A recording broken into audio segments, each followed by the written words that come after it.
Greetings, sir and sirettes, and welcome back to Stellaris with me, Alathrix, and of course, at long last, welcome to the newest of the Stellaris DLCs. Welcome to the Necroids Species Pack, a pack which, honestly, has a little bit more than I originally thought it had, so I'm really happy there. This whole pack, of course, is about the new Necroids, the Necroids themselves being the new appearance over here, which, honestly, look utterly amazing, with some very Jeff-like things, some very adorably creepy things, and everything in between. But today, what we're really looking at is the actual mechanics of the Empires. What I've decided to do is I am going to be doing about 50 or 60 years worth of gameplay of the two new major ways to play the game. First of all, we are going to be checking out the Necrophages, and then later on, we will be checking out the Death Cults. But before we get into all the little details, let's have a quick look-see at all the things the DLC is actually bringing to the table with the new update. It gives us a brand new origin, the Necrophage itself, which I'll get into very soon. It gives us some new civics, the Death Cults, Memorialists, the reanimated armies, and it also has a version for the corporate side of things, so that you can have a corporate Death Cult, and of course it gives us all the new appearances, some new ship types, which I have to say, may be my favourite ships now. I have seen some people not such a big fan of these, but me personally, they're kind of exactly what I like. Really obviously evil, very almost Necron-esque, at least to me. I really like them, and we also have a brand new advisor. Entropy, dilapidation, decay. The gradual heat death of the universe can be quite fascinating, if you stop for a moment and think about it.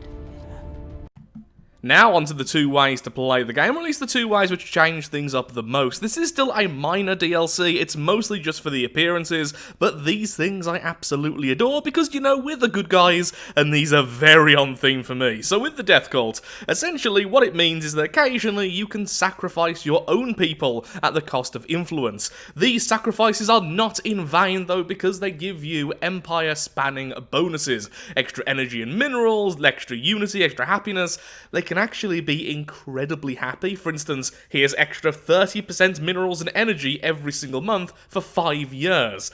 That's incredible. That's such an economy boost, but it will cost you quite a few of your populations to get the full bonus. But today, we're focusing on the Necrophage, and it may be a little bit surprising to see, I'm actually going to be playing as Lithoids. That's right, we are in the Necroid patch, but we are mostly focusing on Lithoids. So the reason is, now I will be changing this though over to Necroid. Let's go with these adorable little things. In fact, no, let's go with Jeff. Jeff will be our secondary, very loved species.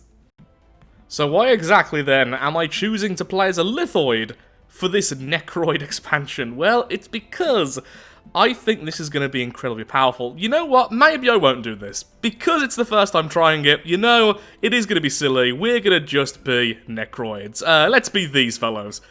Oh. I love them so much, but they're also horrific, and I love them. Look, his little doodle bobbers. Yeah, I really like that portrait. I think of all the new portraits, I like these, and these the most. Though, honestly, there isn't a single one I dislike. But that is just perfect. So the reason why I was going to be a Lithoid is because of this. With the Necrophage, the whole point is, you don't allow them to grow normally. You convert other species into them because their growth rate is minus 75%. Lithoids have the problem of also a very slow growth rate, but they get a load of bonuses themselves.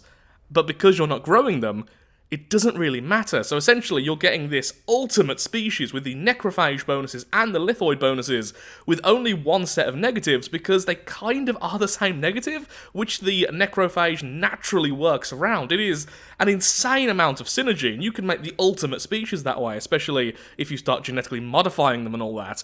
But for this round, yeah, we're gonna stay with these adorable little things. Oh, it's so creepy. Adore it. So, what exactly is the Necrophage then? The Necrophage is a civilization evolved as a parasite, feeding off other sapient life forms for growth. As it extends its reach across the galaxy, other species will come to be seen as either apprentices to be brought into the fold, or merely as food to sustain its growing might. It can convert populations of other species into the primary species. This happens every set amount of years, and essentially the initiates turn into our fellows at a lovely ceremony in which we kill them and reanimate them as ourselves. Only necrophage populations may be leaders or take ruler jobs. Start 12 populations as a secondary species rather than our usual species, and this is the really powerful thing.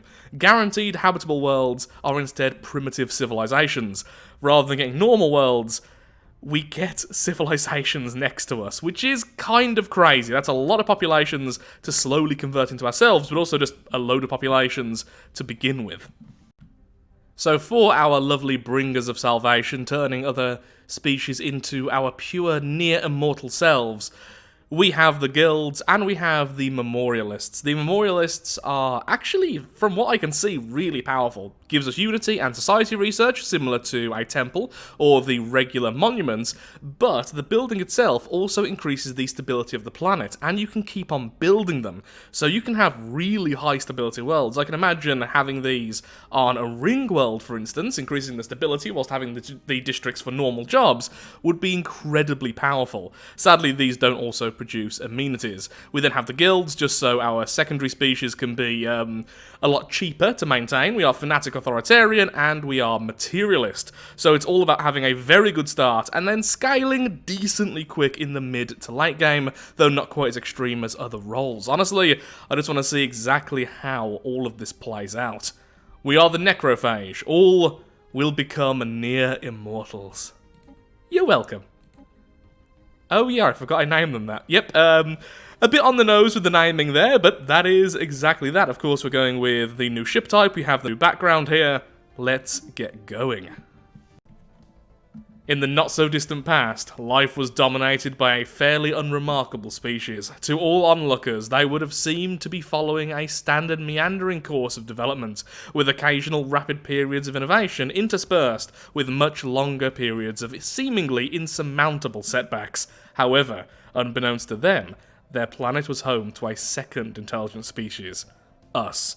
For millennia, we, the success, remained undetected by the planet's proprietors, little more than vague rumours of terrors in the night. We were a fairy tale told only to scare misbehaving juveniles. But they were wrong to discount us. As their rate of technological progress quickened, so did our infiltration of their society. When their fall came, it was swift and bloody. We ruthlessly took control of the planet, our precursors reduced to a subservience and gradual absorption into the success race. Shouldn't have called them the success, now it's getting weirder and weirder. Now armed with the recently discovered secrets of FTL travel, we are ready to take to the stars and remake all species of the galaxy in our likeness.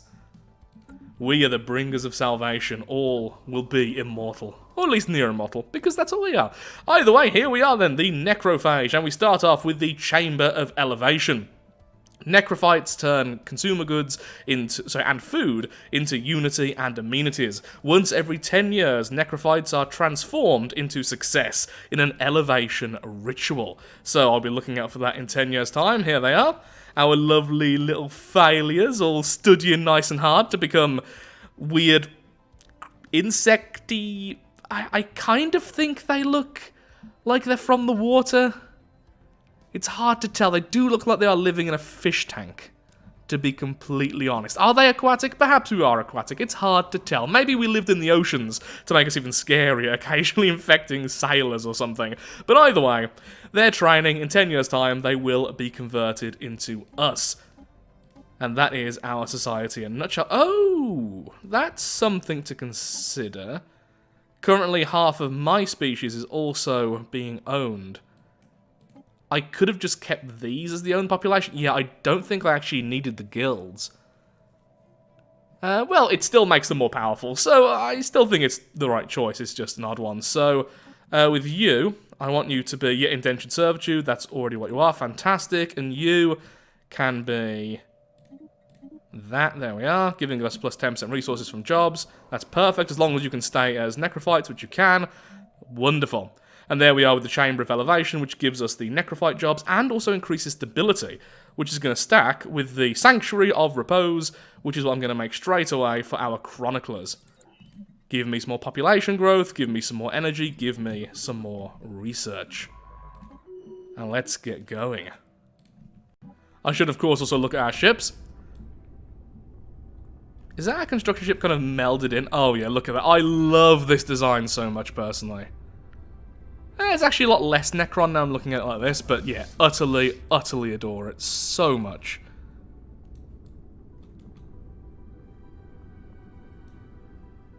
Love that. I'll be looking at them more once I get some other designs.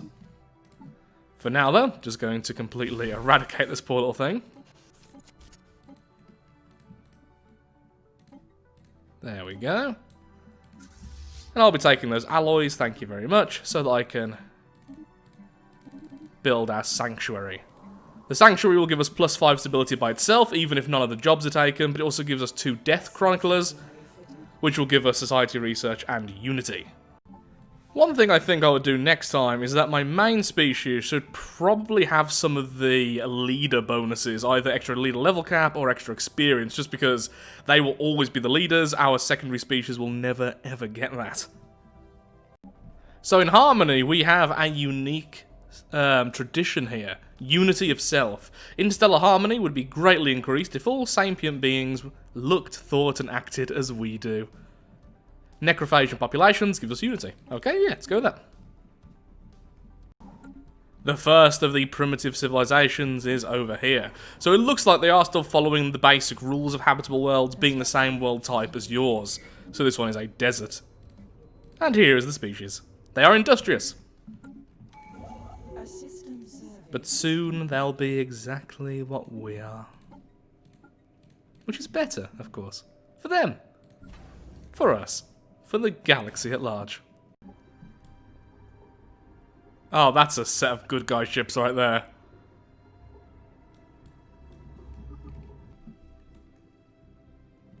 Heading to enlighten some primitives. A system survey has concluded. A worldly invasion has begun. It shouldn't take too long.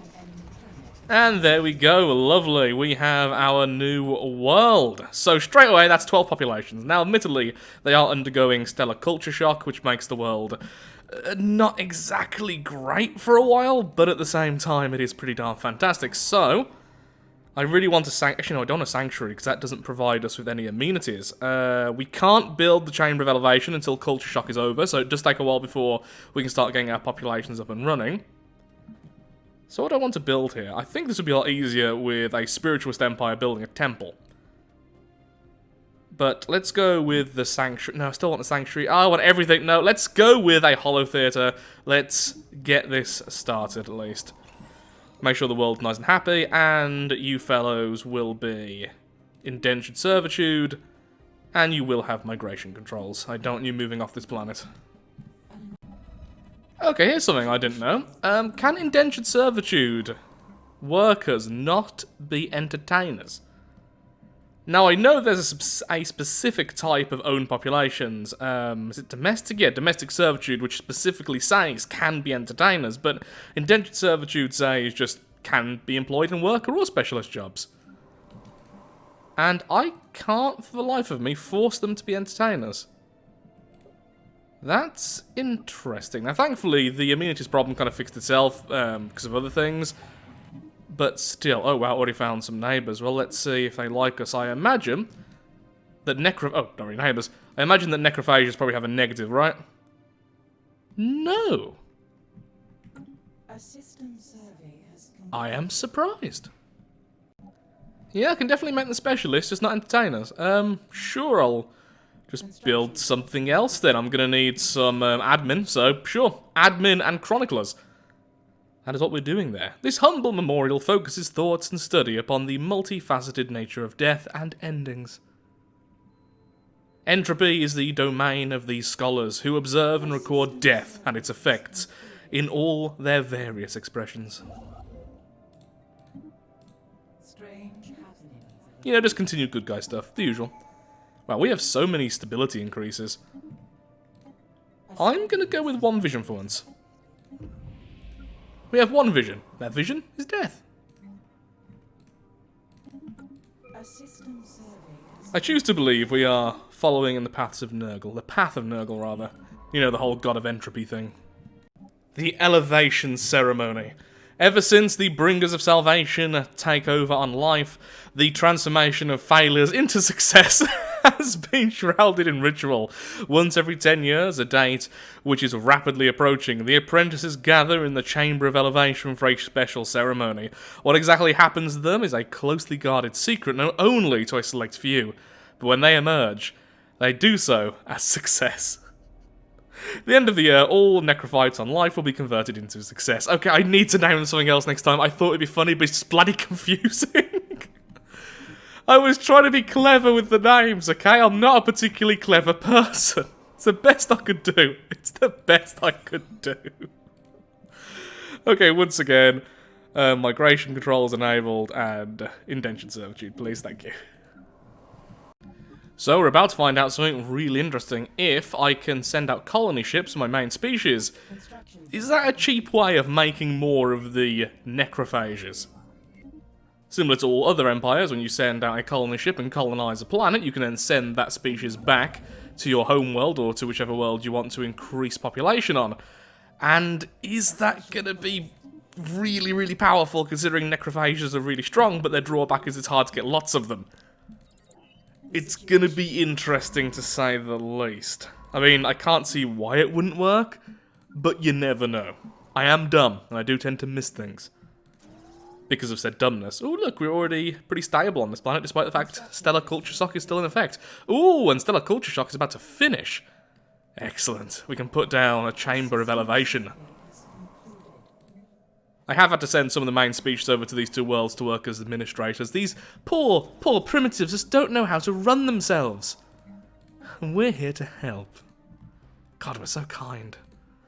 A special project is complete. So far, this Empire is lovely to play. It is super, super easy to flow with, so I have high hopes for the Necrophage being an Empire I will utterly love in the future. Let's go this way. So here's another question we're about to find out. It's every 10 years that the fellows get converted in the Chamber of Elevation. Does that mean 10 years since that specific chamber was created, or just every 10 years every Chamber of Elevation activates? It could be either. Actually, I need more admin. Why do I still have someone who's not working? Oh, that's why we have extra jobs. Wait, you could definitely work in the jet. There we go. That was interesting. There we are, we now have necrophytes here as well, so we'll see what happens. I'm hoping it's just every 10 years, otherwise that could get really annoying with the constant activations. Ooh, Sol! Humans! Disgusting, brutal little things. A study has been completed. Space age humans! So many of them! Wait, why'd I send in successes there? The failures are much stronger. They have, A system survey. They specifically have very strong. Lovely little oomies. If we went with Spiritualist, we could really, really rush Unity with this Empire setup. And before we forget, here is the colony ship. That looks very brutal. Also, there's fireworks right outside my window right now. They're celebrating! Thank you, neighbours. Okay, so the elevation pop-up doesn't happen each time, but I am a little bit confused. We just necrophaged 3 populations over on this world. But I'm fairly certain the Chamber of Elevation hasn't been here for 10 years, but it also isn't the 10-year which activated the original. So I'm not too sure how that works exactly. I've probably just missed something there because it is me at the end of the day, but yeah. Okay, ground forces, get over to Sol. Let's meet some humans. Please send forth your leaders. Oh no. So to fix all of the problems, really easily all we need to do is grab one of the species and make them residents, rather than all being owned. Nice and simple. At least for the time being, then eventually turn them back, because eventually there'll be enough successes on the planet that they can fulfill all the roles which they aren't fulfilling. Right now, though, there's a lot of consumer goods being consumed because of Sol. Silly old humans, eh? Actually, what are humans? Oh, they're wasteful. Of bloody course they are. Influence? Thank you. Extended shifts is so powerful when you have guilds and such. Any of our own population currently in specialist roles especially are now especially special because they're just producing so much. Just so many extra modifiers. Oh, there's something to note. Actually, I didn't even consider that. So the necrophage populations, if I can actually look at the species, thank you. The necrophage populations have minus 10% worker resource output, which means if they're an owned population, that also counts towards that minus 10. Interesting. You really don't particularly want these to be owned then. They're cheaper, but that minus 10 is brutal because an owned population, even if it's in a specialist role, counts as a worker in all modifiers. I don't think I like guilds as much then. With this empire, maybe guilds is not the right choice. But it does make everything else so much more powerful, and you are going to end up with so many of them. Oh, yep, and it looks like I can just send back populations when I make a new colony, just like any other empire. Thought you could. Good to know it's all confirmed, though. Interesting. So we have a federation here which just formed of authoritarians, and this one is fanatic xenophiles. So far, I haven't seen a single empire which dislikes the fact that we are a necrophage. Which is interesting. I guess we aren't as brutal as other options similar to that, and I don't really consider this empire to be that powerful that having a negative modifier on opinion would be warranted, balance-wise. But yeah, this one's currently got closed borders, but actually doesn't dislike us all that much. This one likes us, and I'm going to try and make them more friendly towards us. We might end up in a federation, which is awesome, because look, they have the new necrophage portrait. I really do like these. The more I look at this one, the more I like it. Because such a derpy little face. Yeah, you do. Our worlds continue to produce more successes. Hello there. Peaceful traders, once again. You should be fine with... Well, you are spiritualist. Actually, yeah, you might be the one which just likes us. But you're nice and far away. You're not really going to go to war with us. I'll just continue to try and make these more friendly with us. Give them some bribes and stuff. And then once we're with them, we'll be pretty much not really touchable. So, we'll be fine. So far, it's been a very chill little test of this empire. So much unity from the Chamber of Elevation, giving unity, and me kind of relying a little bit too much on the sanctuaries. But look, I have 100 stability and 80 plus on all my other worlds as well. Sol is at 93 now. I really like the sanctuaries because I love high stability runs. So I think making an empire more evolving around stability would also be a really cool idea. Certainly would be interesting if nothing else. Now though, I need to focus on tech. We are really behind on tech, but we are really ahead on traditions. There we go! We have a commercial pact, we have a migration treaty, which is very interesting considering what we are. And we have, yeah, everything with them, so now they absolutely adore us. If we can just get a little bit in with you as well, then we are pretty much good to go. We are pretty much guaranteed to join this federation in time. So close. Yeah, let's just send over our envoy, and soon enough we can do all that as well. And we are already associated with them. I think that passed. Did it pass? No, it didn't. Okay, so they accepted, so these ones declined. Yeah, to make it a little bit happier, then we can be a Federation associate. They're both going to like us so much, and we're so close. We're pretty much guaranteed to join the Federation. What type of Federation is it? Oh, Galactic Union. That's so boring compared to the rest. But it's very early, so thank you to them for creating it. It's going to be very beneficial for our lovely little empire. A system survey has concluded. So I don't think I've necessarily played this Empire right, but one thing I've noticed is the combination of the Memorialists with Fanatic Authoritarian and, of course, the guilds makes a really, really, really, really powerful early game economy. Because stability 100, 89, 99, 77, that one's only just been established, 91. This is giving us loads of extra resource, which means, with all the other bonuses of being Fanatic Authoritarian, means our normal workers are producing an excessive amount of all the base resources. You could make this into an aggressive empire very, very easily. And because we are getting loads of the Necrophage populations, which have bonuses to their specialist output anyway, you could get a bonus to anything. It's plus 5% to all specialist jobs as long as they're not owned. Again, that's why I may consider swapping guilds for something else. But yeah, all round, this is a very oddly easy to play and very economy heavy empire if you play it like I'm playing it currently. Now, that said, I think if you focused more on research and stuff, you could probably make this a very fast empire, a very fast research empire because of those same bonuses, but you wouldn't have as much unity. I've already finished 3 of the tradition trees, and I'm starting on my 4th, which I've already got points in. That's very early. So you can get all of those stuff sorted out as well if you play like this. We could have been aggressive, we really could have, and I kinda wish I had been, so I'd like to see how that would play out. We're almost now able to be bestest friends with these two, so that's nice.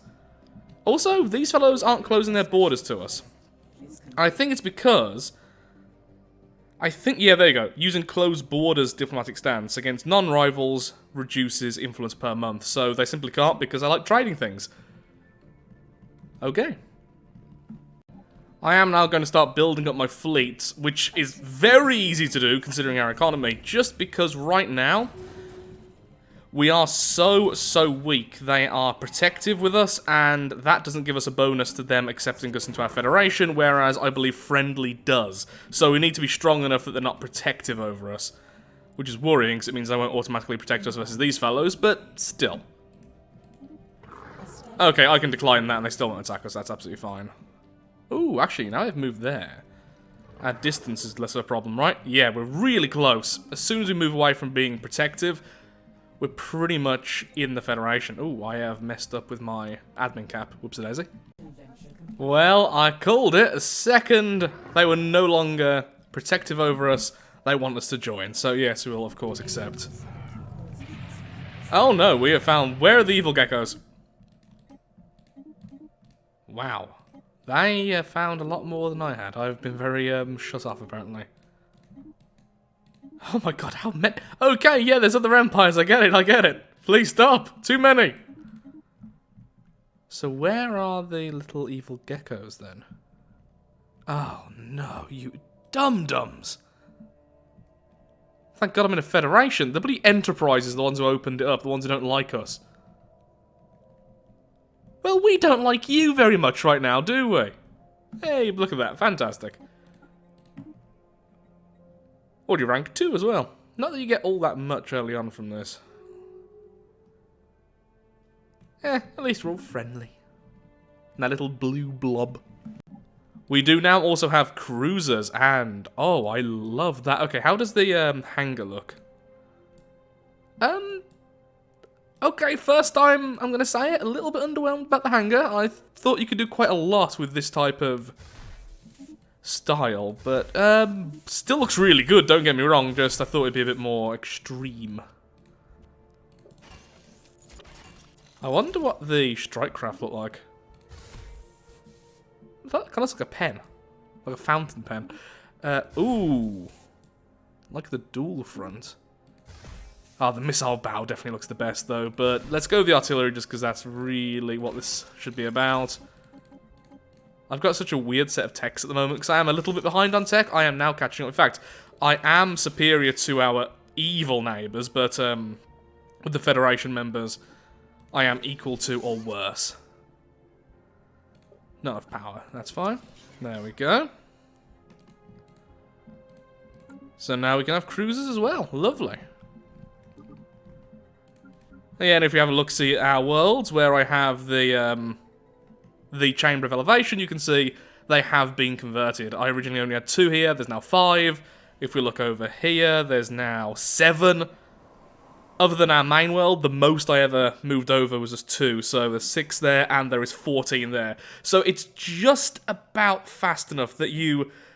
Well, it's just about slow enough that you still get a good enough growth of the normal population, you don't completely deplete them. But yeah, you get quite a lot of these. This is why I think lithoids would be fantastic, because it doesn't matter all that negative population growth, which the lithoids come with, because you're already kind of beating that. Oh, I'm such a dum-dum, I forgot there's the Necroid robots! Well, that's going to go at the front, so there's going to be a really weird cut somewhere at the very start of the video, because I've completely forgot there is the Necroid robot. Whoops-a-daisy. We now have 4 of our traits finished, and I've grabbed Engineered Evolution and Nihilistic Acquisition. Because at least before the end of the video, we are going to war at least once with our fleets. We may lose, I don't care, I want to see them in action, especially the cruisers. I really want to know what the strike craft look like, to be perfectly honest. I'm assuming very, very cool. Why are you unemployed? Oh, you're a robot. Yeah, of course, robots can't work technician jobs to begin with until they're droids. So, how are we going to change our main species then?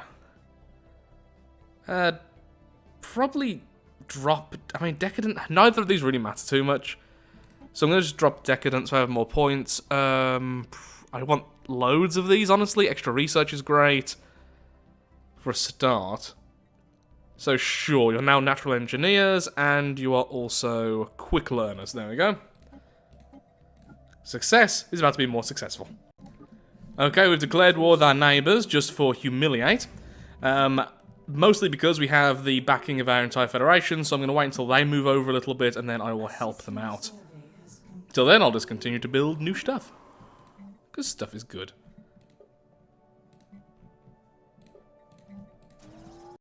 I kind of forgot that my federation is at war with these fellows. They should win by themselves. And honestly, the enemy don't look too powerful, especially if they're going to scatter their forces like this. Okay, let's have a look-see at those. I do kind of wish the colour scheme was a little bit different, because sometimes it's very difficult to actually see the ships. But I really want to see their strike craft. There we go.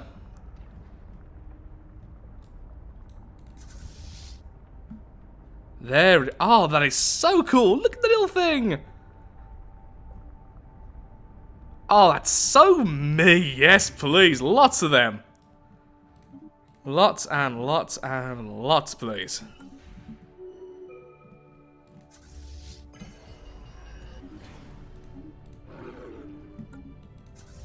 You lot are not all that powerful. You know what? We're just going to move in. What I really need is the AI. Currently, none of my ships have combat computers, so they're kind of just going to run in, even the cruisers. Hello. Goodbye. Oh good, the other war was won. So hopefully my allies will arrive soon to help out. Not that I actually think we need it. See how quick that turnaround was, though. Imagine if I was a bit more alloy-centric early on. But it's more aggressive in general. Yeah, this Empire is lovely. Absolutely a joy to play so far. I'll pop that down there. More energy is always good. And you know what? Let's just continue to make more alloys, shall we? Ooh, I do actually want more gas, though. Okay, 1 refinery. Allied fleets are on the way. They stand no chance. Once again, don't even know if I actually need them. I just attacked another small group and... yeah, they're being dumber than usual. I shouldn't just go with cruiser spam, but my god do I love cruiser spam. Oh, that's why their fleets are moving over here. That seems dumb. Yeah, they're not making any claims or anything, so yeah, you should have kept them near your bastions. Fine by me. Gonna go straight for your homeworld then.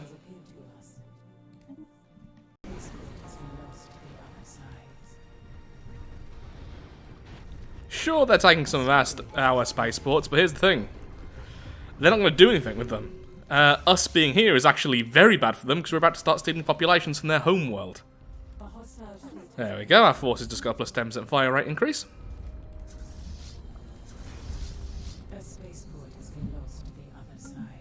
Soon enough, I'll be stealing things, and look, some of our people just converted into our main species again. Oh, there you go. We stole someone already. Wonderful. So now on Sol, we have one of their species somewhere.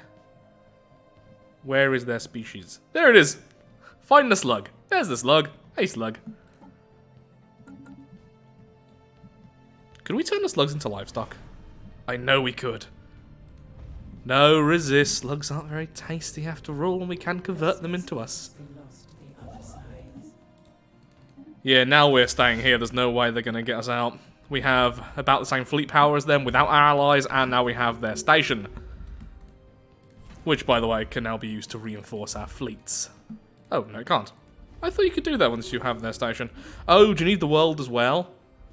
If it's system with the world, I honestly never know how those things work. Ooh, okay, you move back. They've reinforced there.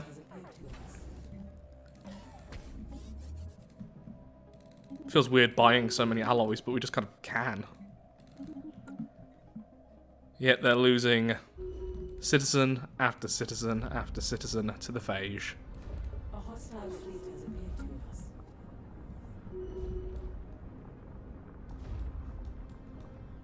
Just as it should be. So here's one I've never really talked about, because honestly speaking, I love most aspects about Stellaris. Obviously I adore the game.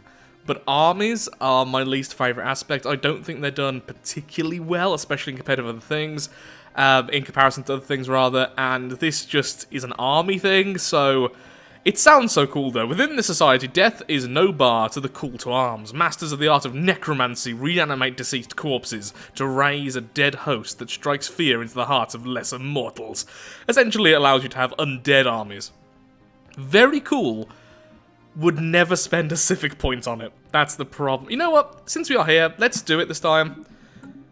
So let's see what the undead armies are like. So I think I need the actual building then. There we are, the Dread Encampment. So let's build that and let's see what the undead armies are actually like. A hostile fleet has appeared to us. Necromancers turn consumer goods into research, navy capacity, and spawn dread armies. Oh, sorry, defense armies. I'm hoping that will still allow me to actually make aggressive undead, though, because that would be really cool.